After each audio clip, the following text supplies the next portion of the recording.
Maybe seated. Shabbat Shalom, everybody. So, in Judaism, there are, I mean, we all know about minhagim, customs, right? There are customs that are universal among all of Israel. There are customs that are observed by a particular group of Jews, like maybe the German Jews or the Yemenites or the Lithuanians or whatever. And then there are individual customs or private. So I have the individual custom on whenever there's a Shabbat or Yontif where we have Hallel and other liturgical additions to nevertheless prepare a sermon and then realize that the service is running way too long and then everybody's waiting for lunch, and if I give the sermon, it's not. Now, of course, remember, I spent the first 8 years of my life in Brooklyn, right? The holy city of Brooklyn.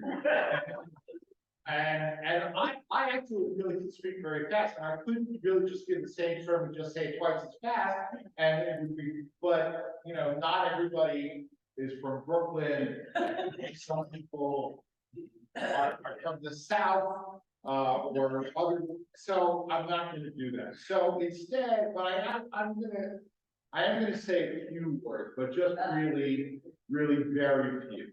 I spoke last night about the miracle of the oil, right? Because what's fascinating, and I should have given this assignment this morning as well, but you know, so there are two liturgical additions for Hanukkah. One is we say Hallel, and the other is Al Hanis, inserted in the Amidah, both Shacharit and Musaf, so you'll have a chance to look at it. And one thing that you may notice, and that you will now certainly notice, because I called your attention to it, is that it doesn't mention the miracle of the oil. It talks about how God gave the Maccabees victory, and they came in and they purified the temple, and they lit the sacred lamps and established Hanukkah as an 8-day holiday. But it doesn't say anything about the miracle of the oil.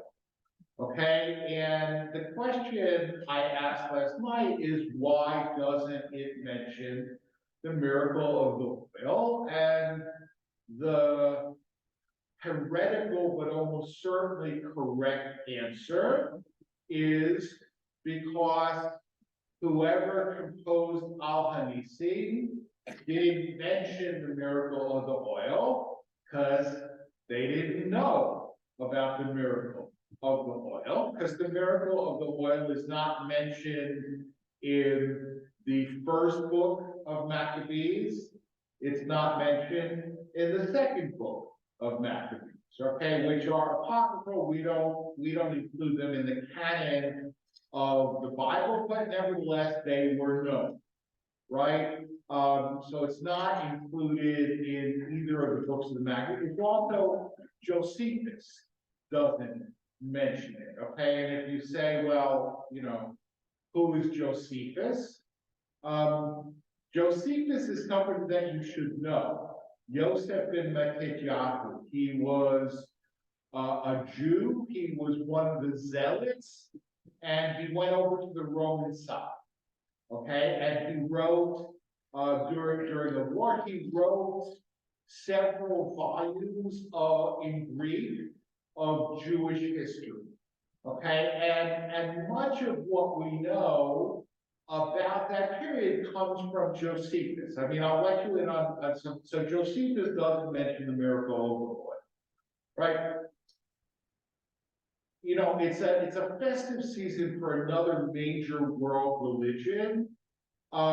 He also doesn't mention a certain Jew by the name of Jesus of Nazareth, okay, which is a problem because, you know, he should, I mean, if he was as famous and well known and like, for example, existed, Josephus probably would have mentioned it. But now there are like forged accounts of Jesus that were claimed to be in Josephus, but the real, anyway, so Josephus didn't know about the miracle of the oil. Okay, the first mention of the miracle of the oil, we're going to look at during Kiddush conversation, if we ever get there. And that's from the Gemara, so like the 5th century of the Common Era, we find no mention.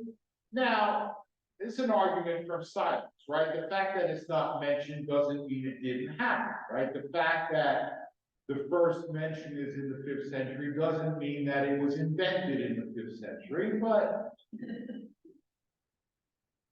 you know, right? I'm sure we could do a Netflix special, a series about, you know, the mystery of the Maccabees, right? But let's now, for a second, assume the historicity of the miracle of the oil, right? It really happened. Okay, let's assume that. Now, the first thing, and this is just interesting, right? I learned this week because I want to learn up on it, right? We all know why 8 days, right? They found enough oil for 1 day, and they went ahead and lit the menorah anyway, even though it takes 8 days to make a new batch of the oil, and miraculously it lasted for 8 days, right?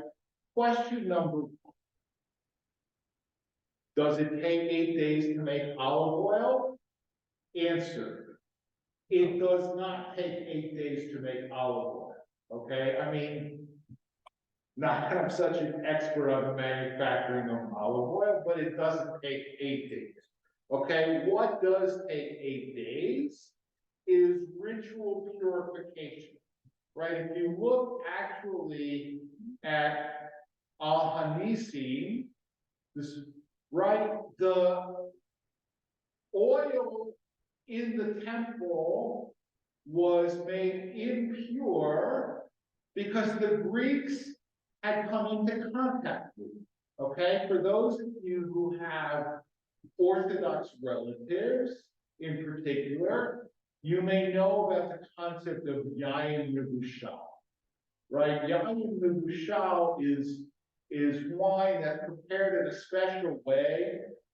Yayin that's not mevushal, if a non-Jew or a non-observant Jew touches it, an Orthodox Jew can't drink it anymore, right? So almost all kosher restaurants only are allowed to serve yayin mevushal because their waitstaff is mostly non-Jewish, right? It's the same thing with oil, okay, for the menorah. If a non-Jew comes into contact with it, it can't be used for the menorah. Okay, so you say, okay, so fine, but the Maccabees were Jews. What's the problem? They were Jews, but they had just come back from a war, and they had spilled blood. Okay, and even if you spill blood in a holy cause, you still spill blood. Just like a Kohen who's ever killed another human being, even in self-defense, can't officiate in the temple anymore because bloodshed here, temple here, right? Unless you're an Arab. But human bloodshed here, temple here, right? So no contact between the two.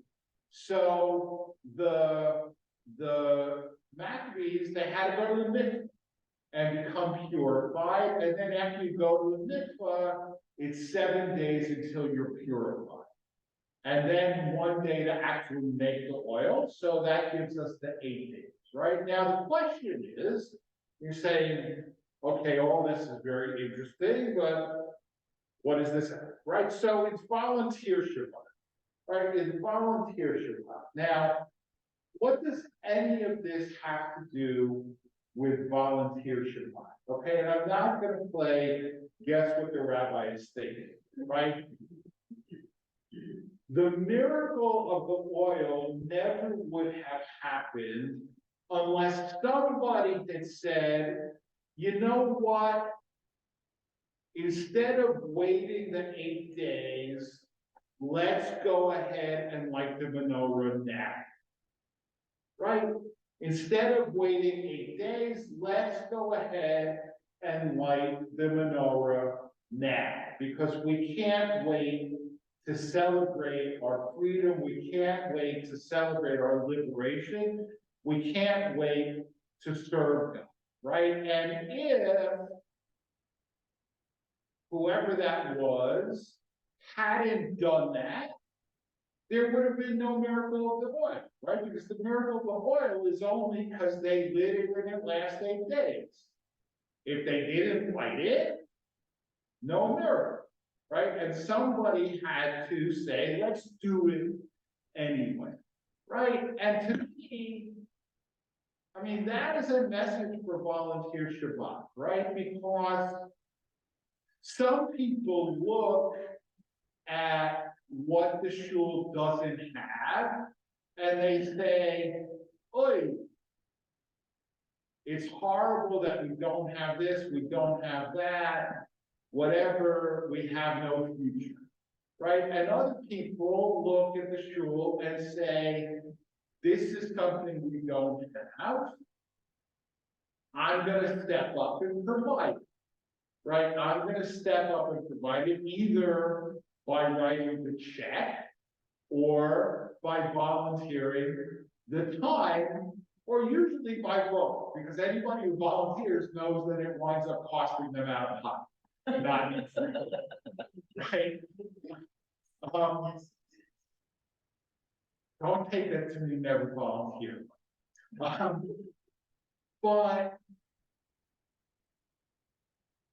you have to look and say, this is what we don't have, this is what we need, and then they'll say, therefore I'm going to whine about it, I'm going to write nasty things on Facebook or whatever. Like, this is what we don't have, this is what we need, I'm going to step up, right? I'm going to light the menorah. I'm going to light the menorah, and I'm going to keep the flame burning. And absent that, we have no Hanukkah, we have no miracle of the oil, we have no Jewish law. Shabbat Shalom.